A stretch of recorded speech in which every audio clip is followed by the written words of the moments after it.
Juzi nimetengeneza serikali nikalete kila mtu ndani yake. Nikalete wale wa ukando huko ndani yake. Nikalete kila mtu mwenye ako na ya kusema ndani yake. Hakuna haja ya kuongea tena nje, kuja tuongee hapa ndani. Hakuna haja ya kulaumiana iko nje, lete maswali yako hapo ndani. Sisi wote tuungane, tutengeneze serikali ya kuunganisha Wakenya wote. Ndio sisi wote tupange vile tutalipa madeni ya Kenya. Tupange vile tutaokota ushuru ya Kenya. Tupange vile tutapanga mambo ya maendeleo ya Kenya. Mimi nawauliza watu wa Kirinyaga, mnasema tuungane ama tutengane? Tuungane ama tutengane?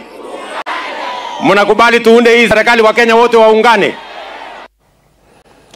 All right, so that's the president. He was speaking, that must have been in Kirinyaga. But alongside that, he also spoke about tax collection. Sindio, unajua hawa watu waliniita ati mimi Zakayo. Sasa, mimi nauliza nyinyi, kwani hii pesa inaokotwa ya Kenya inaenda kwa akaunti ya Ruto? Si inaenda treasury? Treasury si huko ndio sisi wote mambo yetu inaelekea huko. Sasa hakuna haja ya kuita mtu mmoja Zakayo. Kila mtu akuje tukue Zakayo sisi wote hapa ndani. Ama mnasemaje? Sisi wote tukue Zakayo hapa ndani. Tutafute ushuru. Tupange kulipa madeni na tusukume Kenya mbele. Mnakubaliana na mimi watu wa hapa Sagana? Hebu nione wanasema wanakubaliana. Okay, it is the laughter at the end that is quite interesting. But before we get to the question of zero-based budgeting, so Senator Ledama, we see that the president has brought everyone on board based on what he's saying. And obviously he's referring to is it 4 cabinet secretaries and 1 nominee, that is John Badi, that is Hassan Joho, there is Wycliffe Oparanya, there is the nominee that was just vetted the other day, Sukul, I think, and there's a 4th one, Opiyo Wandayi. AG. Yes, well, you'd say she doesn't come from a political party, but Senator, what is that arrangement, especially with the party that you come from?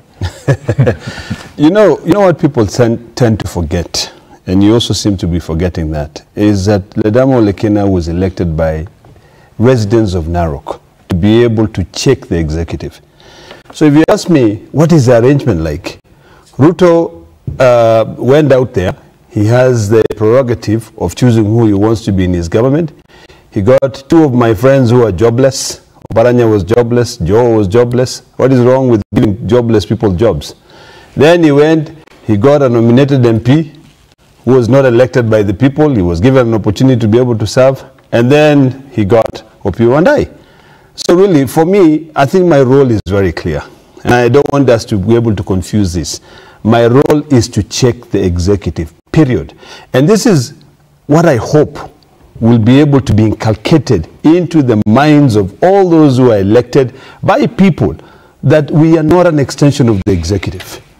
So if you ask me, what is this arrangement like? I think the best person to answer that question would be Ruto, because he went out there to look for those people, to be able to work with them. Mm-hmm. You know, my party leader believe people are experts. I also think they are experts. So if you went seeking for help to be given so that you can be able to get expert to help solve problems, so be it. But as far as I'm concerned, my role is very clear.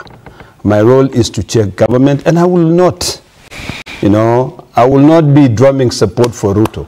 I do not believe that everybody is Zakayo. It is quite clear. The decision, some of the decisions which are made when it comes to the issues of managing resources of Kenya are done so in a clandestine manner.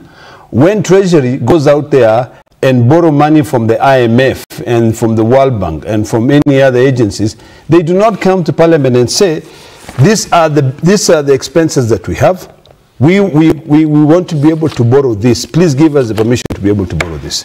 Number 2, when I pay my taxes, I do not get a statement to be told, Ledama Olekina, out of your salary, the 400,000+ that you paid from your income, we spend 10% paying for healthcare. We spend 20% paying for elderly.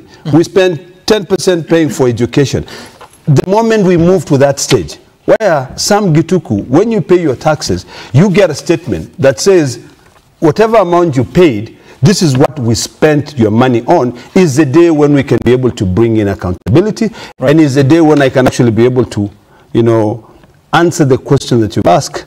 What is that arrangement like? Because then I will be able to know this is something that we are doing. But when issues of governance are done in a clandestine manner, it becomes very difficult. And I do hope that members of parliament, you know, instead of lamenting, I've seen, you know, I read somewhere in the papers, I think it was in the Daily Nation, where it says that, you know, members of parliament are blaming Ruto for using parliament to be able to pass his policies. It is us who are failing on our job. It is us who are supposed to say, we have the power of the purse.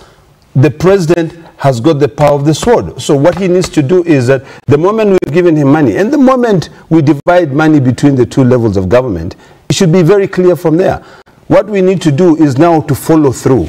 I think I have a lot of confidence in John Mbadi, and I hope that we can bring in legislations that can be able to really spell out accountability.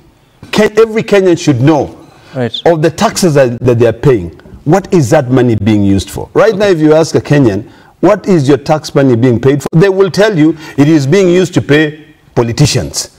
You know, the Gen Z said, you guys are squandering our taxes. Then we should learn from that. We should now try to say, let's demystify the taxation policies. You know, we are using this money for A, B, C, D. The moment we do that is a moment we'll now be equated by other countries. And we've got countries, let me just finish my thought. We've got countries like Australia as an example. In Australia today, if you get your pay slip, your pay slip, your pay slip will show you how much taxes you paid. At the end of the financial year, when you file your taxes, you will get a statement from the Revenue Department telling you that we collected X amount of taxes from you, and this is how we have been able to spend your money. That is where we need to be heading to. All right, I hear you.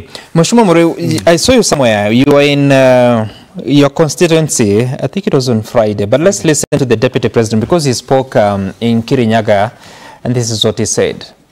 Tukimchagua huyu rais wetu hatukushurutishwa.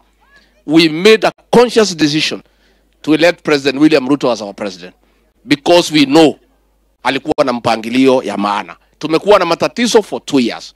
Na hii matatizo amekabiliana naye, now we are not in a very bad space. Ndio mumeona ameanza kutembea, jana tulishinda Murang'a, juzi tulikuwa Embu, atakuwa Kisii na tutaendelea. Mnataka tuendelee kukuja? Kulikuwa na matatizo mengi lakini sasa imeisha, ndio maana umeona ameanza kutembea. What exactly does that mean from your understanding? And also saying that alikuwa na mpangilio mzuri sana. What does that mean? That the mpangilio is no longer there or what? You know, Sam, I am not a spokesman for Rigathi Gachagua.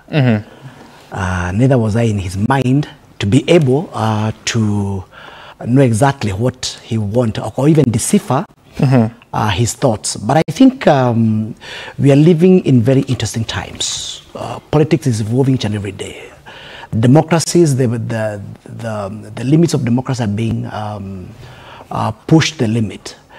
And bearing in mind what we have gone through in the last maybe couple of weeks, from the Gen Z demonstrations, the court declaring the budgets unconstitutional, it requires totally different mindset. And I think for me, when I put myself in the shoes of the president, I would not have done things differently because number one, I need to survive my term, and number two, I need to make sure that at least the political temperature comes down to be able to execute his mandate.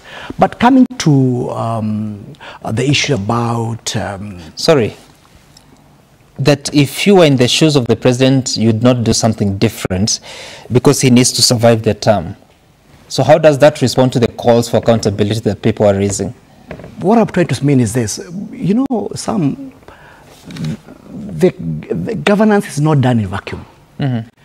It is done in a political climate. And if the political climate is not conducive, no matter what kind of grandiose ideas you have, you won't be able to be able to actualize them. And therefore, the first thing, in fact, they normally say, get ye the political kingdom, and the rest will follow. Because if the political environment is right, is conducive, then you can be able to execute your mandate. And therefore, we are where we are because, look, Gen Z protests are unprecedented. Nobody can lie to you that they had what you call an antidote for it. Nobody can sit down and tell you the way when a Gen Z raises the issues or when they go to the protest, this is the way you're supposed to deal with it. And therefore, it's about how do I be able to make sure that the country is running and stabilize the country politically and be able to execute the mandate was given by the people. And I think that's where we are right now. Bearing that in mind then, and I think I want to a certain extent, agree with my brother senator here, that I think we have been given a golden opportunity as members of parliament and members of Senate. Our role have been upped in the sense that now that the executive have been able to bring people who in the past were the hardline opponents, it's now high time as members of parliament we rise to the occasion and play our role as a check, oversight, legislate, and make sure that at least the excessives of the executive is not meted on the people, because remember we are also elected members of parliament and elected members of Senate, and therefore our role is to ensure that our antennas are out there.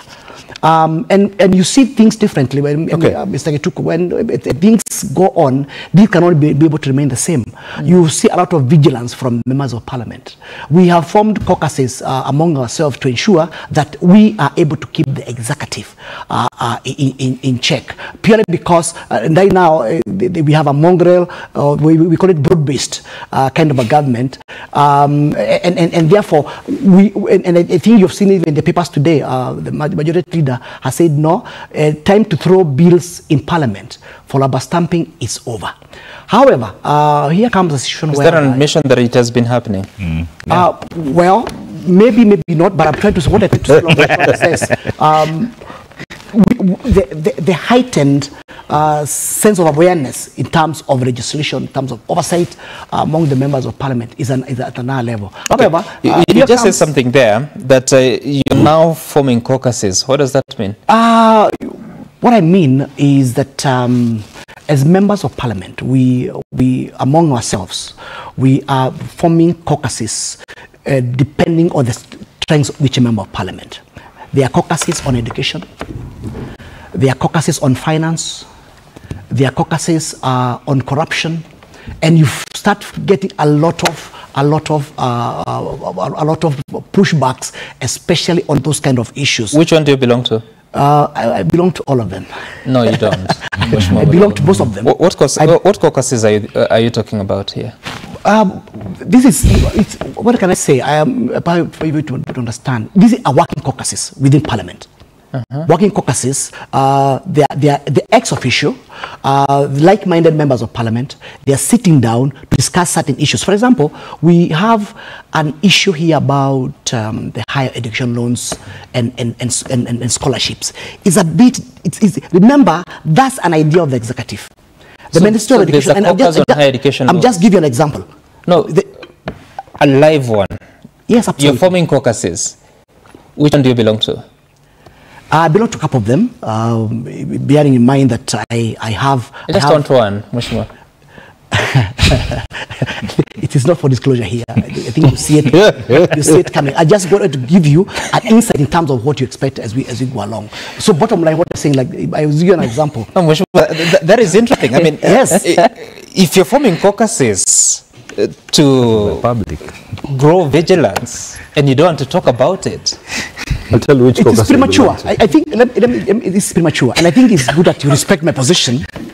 I'm telling you, look, as members of parliament, we are creating caucuses to ensure that we are able to drill on some of these. And I was trying to give you an example. I have no doubt about the intention. I'm just asking which one. it's premature. Okay. Well, Premature, you say. let me just tell you. Let me just finish. Please do so, because I want to hear from the other to finish. panelists. And I was saying, the executive has come up with a policy on higher education support. On one side, there are scholarships. On the other hand, there is what we call the HELB, Higher Education Loans Board.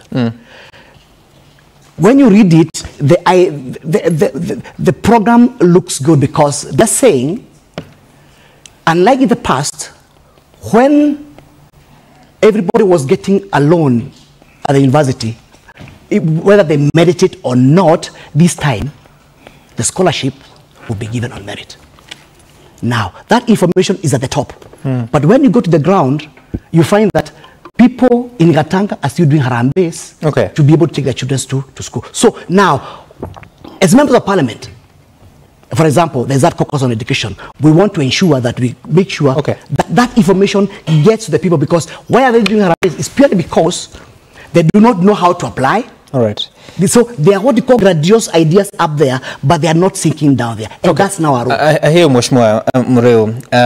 So there's another Mureu. Not Mureu, but Mureu actually. Oh, it is. It's Mureu, yes. Interesting. Yeah. Okay, two Mureus on set this morning. Help us understand, because the president said that time has come to change tack and go to zero-based budgeting. What is zero-based budgeting? Thanks. I have a lot that I wanted to say about what Mheshimiwa said, but I hope in the process of trying to form interest-based caucuses, the committees can do their job. I think the committees are by standing order and they have very clear mandates.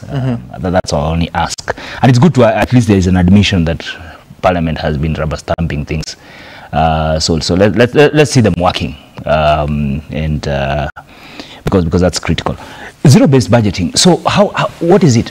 So zero-based budgeting assumes that you have, every time you are doing your budget, let me use an example. It basically means that on 31st or 1st of the month, at a very personal level, you receive your salary. You sit down and look at your expenses and say, this month I'm going to spend so much on housing. I'm not planning to buy more clothes, because I bought clothes last month, and therefore I am going to spend very little on clothes, but I want to boost my investment. So basically the name zero, it was coined, the concept came about towards the end of 1960s, early 70s. It's basically that you always go back you start with an empty plate. You basically start with saying, this is how much I need to do, this is how much money I have, and therefore in a public sector and in a case of Kenya, zero-based budgeting basically gives you an opportunity to do a reset, do a proper reset. How is it different? Perhaps it's important to show how different it is from the current. The current one, what we do is incremental. Every year we come and say, last year we spent 2 billion on roads, just as an example. Next year we want to spend 2.5 billion. But you have not asked yourself, which roads are you building? What is the cost of those roads? Do you still need to continue building roads? Or have you, same thing to the hospitals. You come and say, last year we built so many laboratories, this year so the zero-based basically, it means at the beginning of the year, as opposed to just doing incremental, you go back and you assess what is it that you want to achieve in the coming, in the coming year, and how much, because what zero-based budgeting tries to address, at least as a concept, is you do not have the same issues you want to address all the time, but two, the cost even of the things that you wanted to address. And in a context where you either have very inflated costs, you have ghost workers, you have things you perhaps should not be spending on, but more important, the opportunity we had with zero-based budgeting, which I'm glad to, it's interesting to see the government say they want to do it, is basically that we have a devolved system of government, where we actually ask, what of health is the national government supposed to be doing? And if that is what they are doing, how much money do they need for that? How much of agriculture is our county governments are doing? How much? So basically zero-based budgeting means that every time you do your budget, you come back to, it's an open slate, and therefore you say, these are the things we want to focus on. Let me just say two more points around it, and then, So one is that it's a very intensive process. Two, it requires political will to be able to surrender things that you don't need to be spending money on anymore. The danger of that is that it can be very short term, because then you can continue just dealing with, especially when you're cash strained, you can continue just putting money for the things that are hot, you know, and lose the, you know, the focus. But is it practical? That's what I'm coming to. So I've just first of all described what it is. Yes. You know, is it practical? One is that it is possible to do it, but not do it every year. The reason being, as I have said, it gives you an opportunity to reset. But the intensity of which, because it means you go through function by function first. Then you go ministry by ministry. You know, assessing, you guys, so because basically you're saying, tell me all the things we need to be doing. There must be a very balanced, you know, arbiter in that kind of a process. So, yes, is it possible? If you have political will, it is possible. Meaning there will be no other work to be done in that year. Two, it is very intensive. So if you are saying we want to do it for 2025, 2026, perhaps we should have started already that process. Okay. Because as I've said, it's an opportunity like what we had in 2013 when we were moving to county governments. You do a clean sweep of everything, and then what it does, because it's also, remember, budgets are both technical and political. That's why I talked about the word of political will, because it means I have to be able to firm up and tell Diana, for your ministry, the things you are asking are not the priority we need to be spending money on now. So we are going to give you less. All right. But for Moreu's ministry, we are going to increase, because these are the issues that we want to focus on. Yeah. All right. I know, Senator Ledama, you've been itching to respond, but let's hear Diana what she has to say about this. And what exactly it addresses, because as it describes it, it's going to take a lot of time. Yes, it's a good thing because it assures that you have to justify every other expenditure. But at what cost, if you have to look at the work that has to be done? At a necessary cost. I think zero-based budgeting is something that is needed for the reset and the standards that we want from the Constitution and where Gen Z has taken us. It may look very cumbersome to go line by line, not even line by line. It is, what are our priorities? Then start on a clean slate and agree this, yes, we need. It even allows us, you know, we cannot follow budgets. It's true. Even in Parliament, they cannot scrutinize development or sector-based budgets properly, because it's just a line that was there. You see here we've increased, here we have slashed. We do not know why, what has been increased. And remember, our biggest problem is budgeted corruption. So if we are to cut down, we can't even start when the president said at that particular date. We already need to start figuring out what are the priorities, what must go, what must be dropped. But even if in this country, I think, it doesn't matter how well we budget. The good thing about zero-based budgeting is, for once, we will be clear what has been budgeted for in the Ministry of Education, line by line, what has been budgeted for in the Ministry of Health, Ministry of Water, and that way we can pursue the needed accountability. So it will be useful for that particular process. There's something else that the President and the former cabinet had announced, which was accrual-based accounting.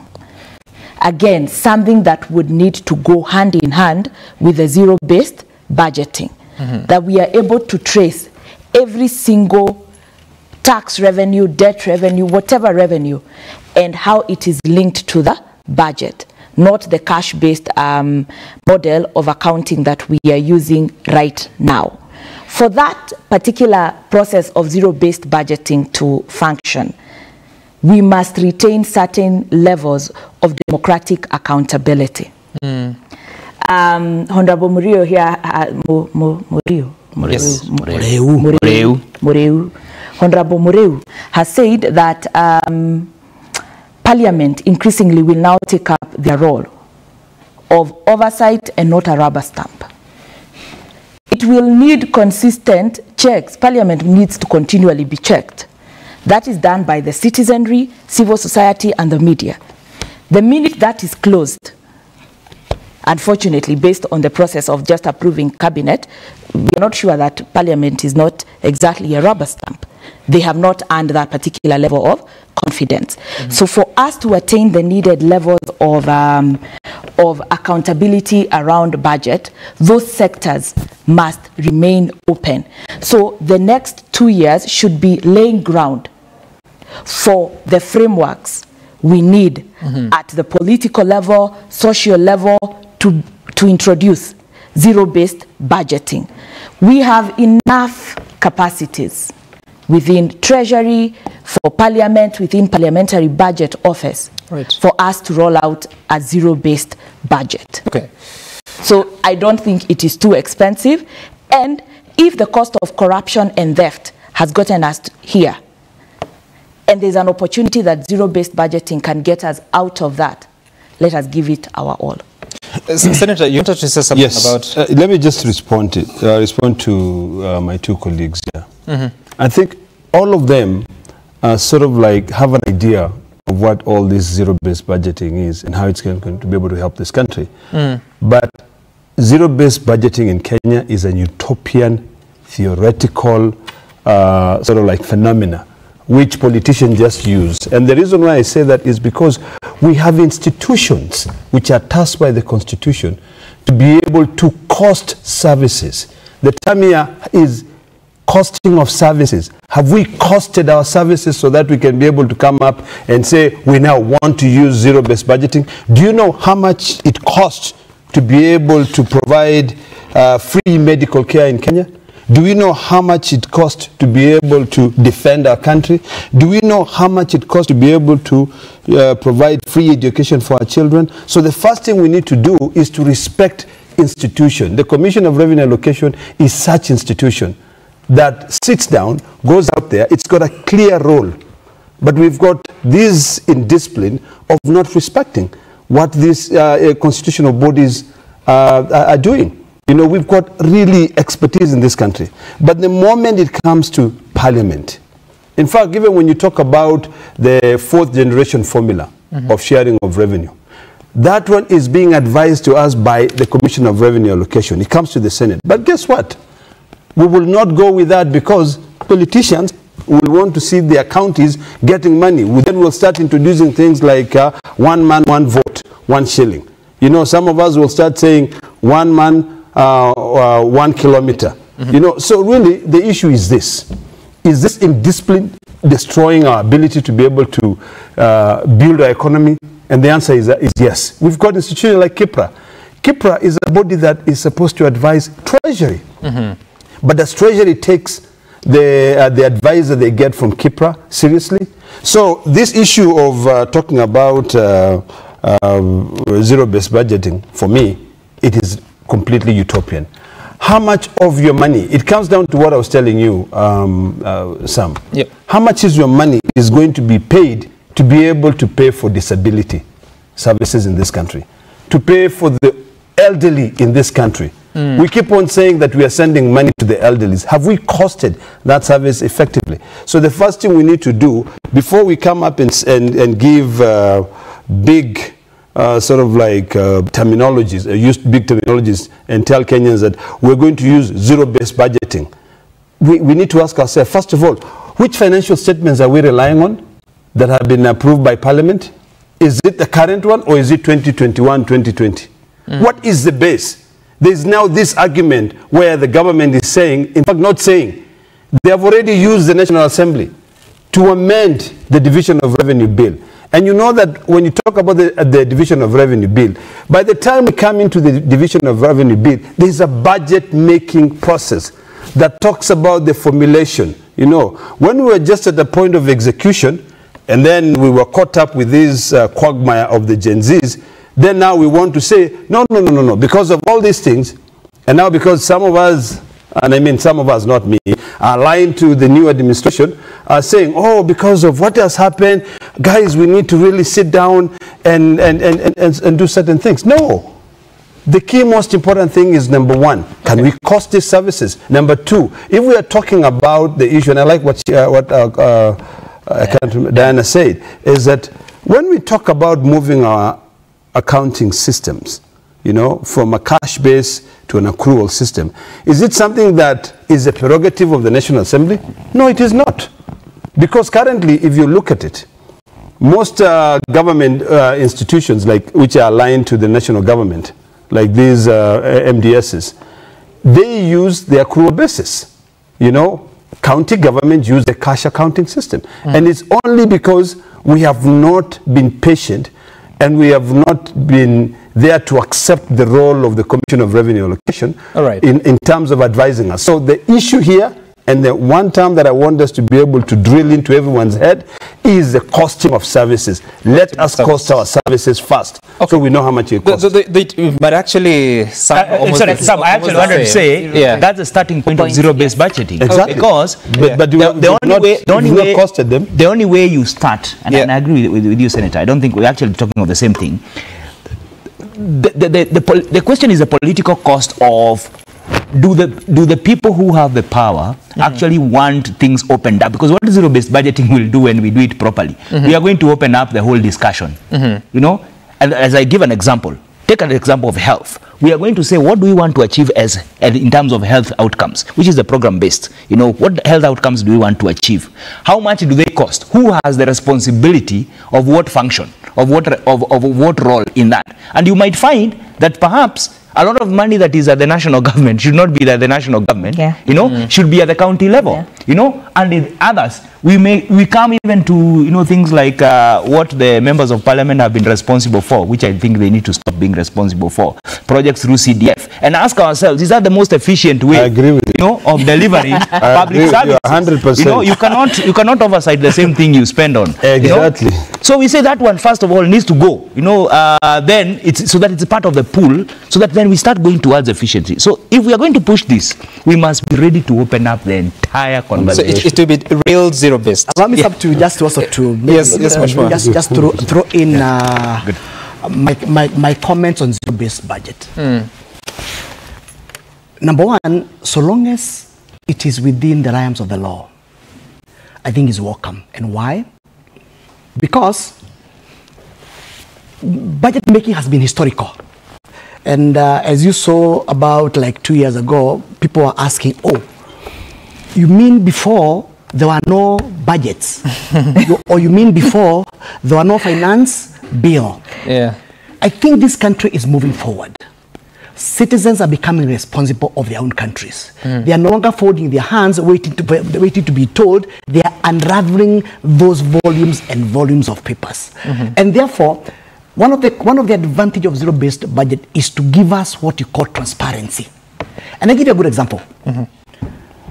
We came up with what you call an activist constitution 2010, whereby the national government services are mirrored at the county. In the central government, you have a ministry of health with billions allocated there. At the same time, you have a Ministry of Health in Murang'a with almost zero money. Now, how else do you bring a conversation on why do you need to allocate a ministry with no actual contact with the person on the ground, X amount of money, and yet our dispensaries at the county levels have no medicine? So that's the only time you can be able to bring that kind of conversation. Number two, the elephant in the room, again, is the debt. Debt has been an issue. On one hand, we are told the domestic debt is about 60%, and external debts is about 40%. And I think that the number keep on exchanging. But when you have an opportunity to unravel and ask, okay, this debt, whereby we are putting in, we are serving only interest alone per year, 1.08 trillion, I think it's important that we go line by line. Who borrowed this money? Where would this money go? What did they do? And therefore, we put responsibility, because again, you can only be able to learn from the mistakes which are made. So for me, that brings in a level of transparency, and I think it's very, very important for this country. Is that where his team would have come in, the forensic audit of the public debt? They asked for it, then they went to court to stop it. No. Not at all. No. We ask for But let me ask you this question, because you sit at the National Assembly, and of course the budgeting process, I think it begins around September when the budget Starting now. policy August. statement is presented. The circular comes out in August. Yeah, the circular. The budget policy statement is sometime next year. In January. Yeah, right. So a lot of documentation, a lot of compliance with what has been laid out, but still the questions of scrutiny are not very well handled by the House. What is the challenge here? Is it too technical, or is it that it's handled by few people? First of all, I appreciate that the budgets are where they source, where they come from. Is again, is what brings all these issues. Remember, these budgets come from the ministries, an executive decision, and then the MDAs come to the committees, blah blah. They try to justify their allocation and this kind of thing. I would say the challenge is number one, there is no what you call stopgap. When the ministries bring in their proposal to the committees, what you find, sometimes they tell you, you ask a question, what is this money provided for? Sometimes the answer is that money has always been there. Right? So what does that mean? It means then that's where the zero budget comes in, and then you start digging, finding out, okay, that money has been there, and you have heard the word budgeted corruption. Remember, these budgets are not drawn in Parliament. They're drawn in the ministries. They're drawn in the departments and other MDAs. So when they come, there are two things. Number one is the technical. Not everybody in Parliament who is versed with financial knowledge. It's good to be honest. Number two, the timing. How much time do the committees have to be able to scrutinize each and every item? And thirdly, when everything now comes to Parliament, is everybody able to scrutinize page by page and be able to highlight all these issues? So it's a myriad of issues. But for me, why I'm for the zero budget is because you bring in a third party to put in an eye, so at least the issues we talk about, budgeted corruption, expenditure, blah blah, does not pass. And maybe it's final. Which is important is this. Yeah. We have a session whereby we went through what you call a supplementary budgets to be able now to run the government until we do the supplementary one. Now, you find that a ministry or a department, you have slashed a certain amount of money. Why? As a committee level, you say, look, from where we sit, we do not have this money. The question is, that department or that ministry will keep on operating. It will not fall. So it means, did they really need that money in the first place? Sam, let me briefly, the challenge here, I'm circulating the question, Senator. The challenge here is, you're complaining about the question of time. From September, there will be a document that will come to the House for Parliament to begin scrutinizing. You're talking about technical capacity. There are researchers that are paid for by the taxpayer to really help members of Parliament execute that. But still, a supplementary budget was being proposed recently, and initially the National Treasury had said that there will be cuts on allocation to the Higher Education Notes Board. You're sitting here and saying that, yes, the formula is out, but people do not understand it. Even parliamentarians don't understand it. You don't know how many students you're funding. Senator Olekina, how then do you salvage a situation where so much work going on, very little information known to people that should know? I think, first of all, the answer to that is for us to deal with some of the issues that my colleague has mentioned here. I will try to be as candid as possible. What is budgeted corruption? It is us members of Parliament who vest our interest in the budget. When the budget committee retreats, each one of them is looking for something to be able to gain from there.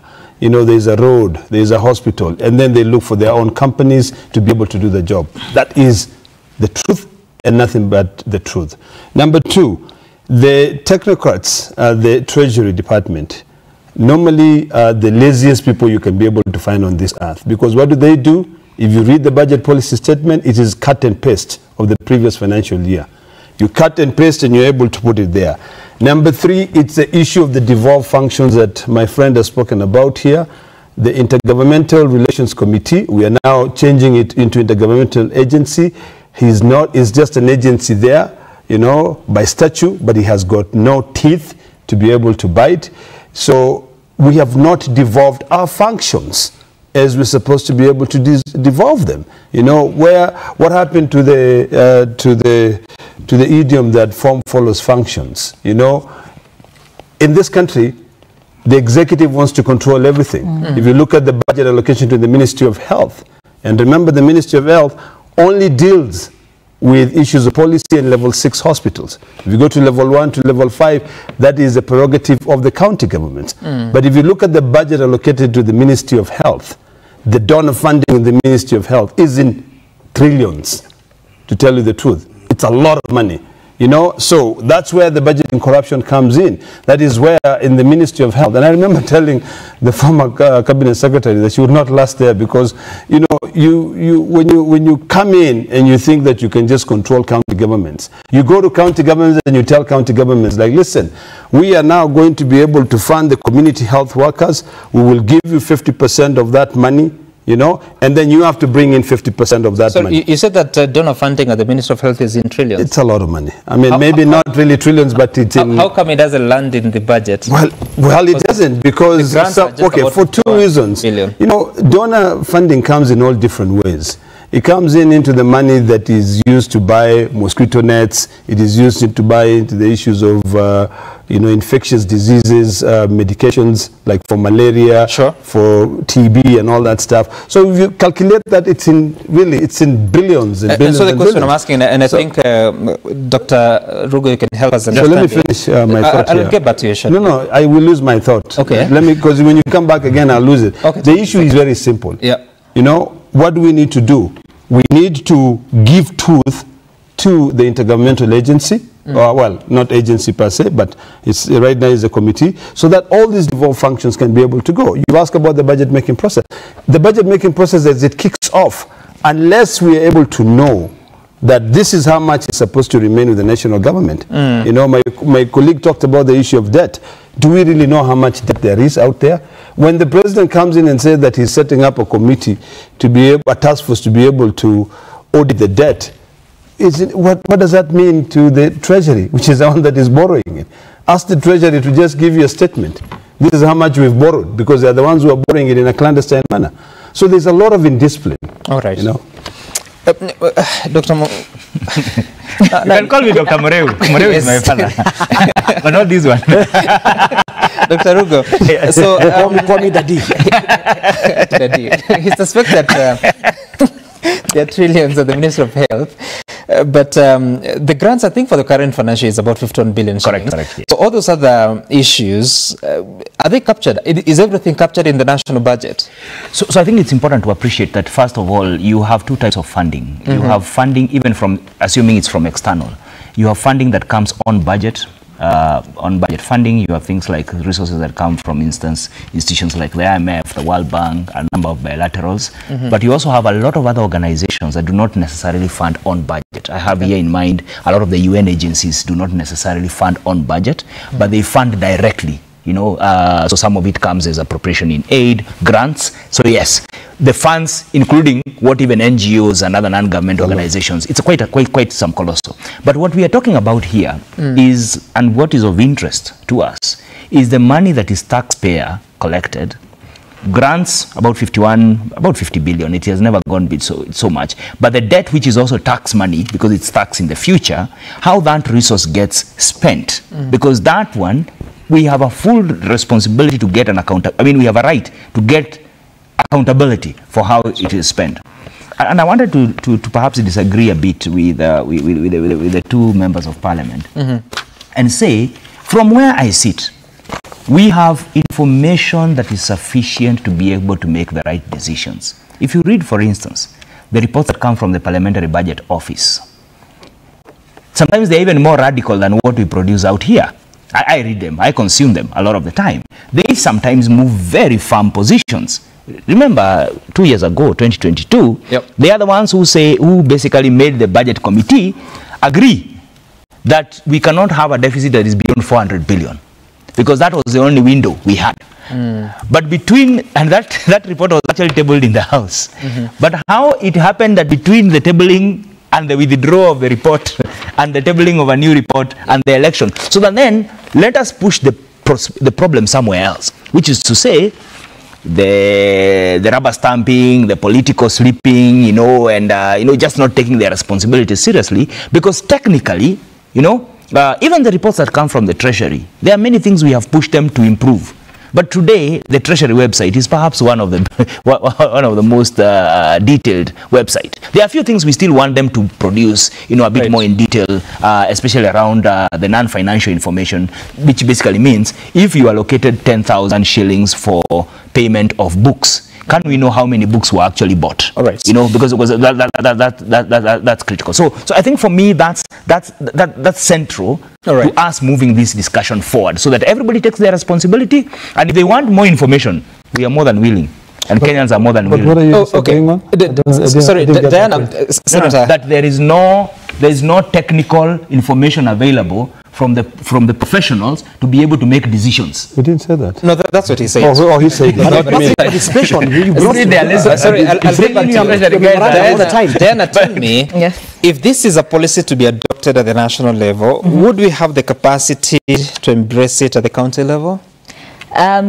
Yes, definitely. And within the counties, it should actually be much easier, because one, why it feels idealistic or utopian to say zero-based budgeting is this particular period, as a nation, there's a history.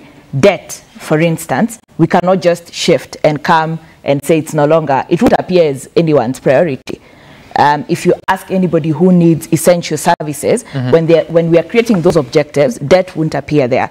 But it is a historical imperative that we must carry forward. Right. So within these 2 years, and what is curious is that date that has been given is the president seeding his own objectives of better at that particular point.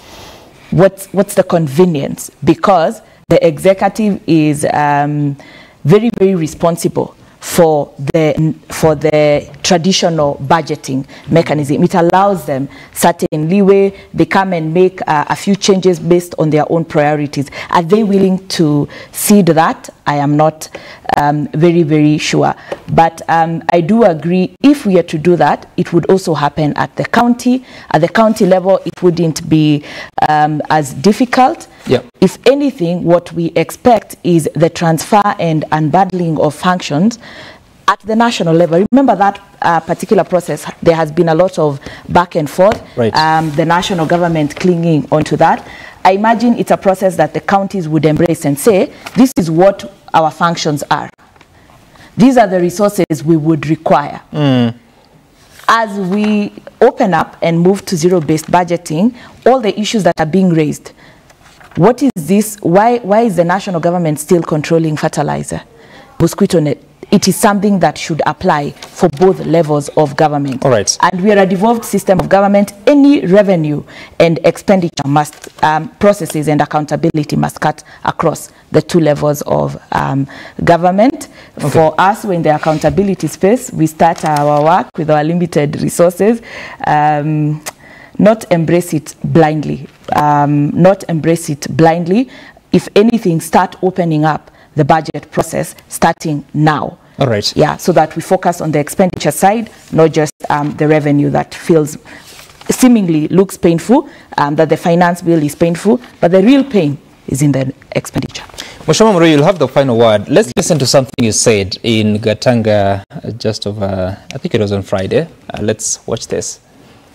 Nikakwambia ni vibaya sana 40 years 50 years maji natoka hapa inaenda Nairobi na adwadaka ine adwaka kama timeka atia na hiyo 40 years your excellency kumekuwa na serikali mingi ambao zimekuja zimepita, lakini hii serikali yako hata kabla kumaliza miaka 2 umepatia watu wa Gatanga maji kutoka Dakaine ambao wamekosa for 40 years. Nemwakena maji tuna matuna. So, Mheshimiwa, congratulations first of all for the water. But when did William Ruto give water to Gatanga? Now, Dakini Dam, maybe just to fresh a memory, was built in early 80s. It was a World Bank funded project to provide Nairobi with water. Nairobi with water. And I think in the eyes and in the mind of the World Bank then, Nairobi was supposed to be an island and the rest was supposed to be non-inhabited land. And therefore, the design of the Kaini Dam was purely meant to serve Nairobi. Now, water is a natural resource, and you find that before even that natural resource is benefits other people, the local people need to benefit. So, remember again, where did you get the resources to now distribute the water? That's what I'm asking. in terms of, I didn't get your question. So now there is water for the locals. Yes, I was trying to explain. What has happened? Yes, I will explain. Yeah. I said the system was taking the water directly to Nairobi without an outlet to the local community. Now, what you have done is to lobby and push for local community to be provided water as a big pipe transverses the entire Gatanga going all the way to Nairobi. We have been able to get outlets from different areas to serve the larger part of Gatanga constituency. Actually, we've been given 10,000 cubic liters per day. That's about 1 million liters. Is a lot. Given by who? By the water. You see, the agent which manages the entire system is the Water Works. So whose decision was that? It's a government decision, the ministry decision. It cuts across from the ministry all the way down, all the way down to the agency. Were there resources required? To be very honest, absolutely none, because the water reticulation in the constituency was already there. The problem is that there was no water flowing in that system, and that's why the 10 million liters has been able to be injected in the existing system, which was not. How is that the role of the president? This is an executive and a political decision, and that's why I said, if since 1980s, the succession government, knowing very well that Gatanga people do not have water, and in 2 years, we've been able to push the policy, we've been able to push the administration to ensure that the Gatanga have water, then, and of course, it's the blessing of the president. Okay. That some of these things do not happen just like that. And by the way, some public matters, let me explain to you, there is no silver bullet. There's no button somewhere, especially when it comes to public matters. And that's why we elected people to push some of these. Mheshimiwa, I wanted to know because there's a lot of attribution of very many things. The other day I had a member of parliament thanking the president for a bursary given to some learners there. Yet that's the resources of the taxpayers allocated by the House, not necessarily by the president. But anyway, that's what I'm here. We're out of time, Senator. Just briefly on the issue of water. Thankful, you can thank anybody for anything. And even thank you for inviting me over here. It's not yours. So, and I think that's the last one, that you can thank anyone for anything. Senator Ledamo Lekina, thank you so much. Mheshimiwa Edward Muriu, Dr. Abraham Rugo, and Diana Gishengo for making time for us of this conversation. That's our time. Up next is Matters Sporty Monday. Stay tuned. My name is Sam Gituko. See you again tomorrow.